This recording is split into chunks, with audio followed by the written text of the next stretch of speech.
بسم اللہ الرحمن الرحیم۔ السلام علیکم ناظرین کرام، امید کرتا ہوں آپ سب لوگ بخیر و عافیت ہوں گے۔ آج میں آپ کی خدمت میں ایک ایسا عمل لے کر آیا ہوں، ایک ایسا وظائف لے کر آیا ہوں جو انتہائی پاورفل ہے، انتہائی آسان بھی ہے اور ٹائم کے لحاظ سے انتہائی مختصر بھی ہے اور ہے بہت پاورفل۔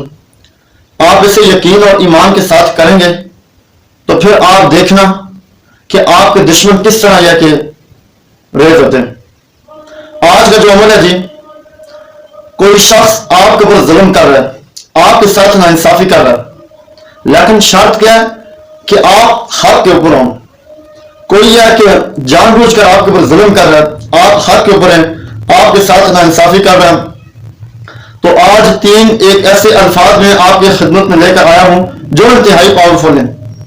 آپ نے یہ کر لینا ہے، یا جبار ہو، یا قہار ہو، یا مذل ہو۔ یہ 3 الفاظ آپ نے پڑھنے، تقریباً دن میں 313 مرتبہ پڑھنے، اور تقریباً یہ کم سے کم آپ نے 3 دن تک پڑھنے، اور زیادہ سے زیادہ یہ آپ نے 40 دن تک پڑھنے۔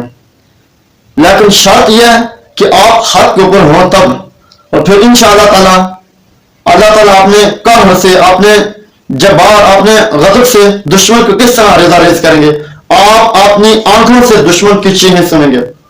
لیکن شرط کیا کہ آپ حق کے اوپر ہوں۔ اگر آپ حق کے اوپر نہیں ہوں گے، اگر آپ کے ساتھ ظلم نہیں ہو رہا، ناانصافی نہیں ہو رہی، تو پھر اگر آپ کسی کو ویسے گرانے کی کوشش میں پڑیں گے تو یہ پھر ہو کے آپ نے بلائے گا۔ تو اس لیے یہ انتہائی پاورفل وظیفہ ہے، اس سے آپ آگے دوسروں کے ساتھ، اپنے بھائیوں کے ساتھ بھی شیئر کریں۔ جزاک اللہ۔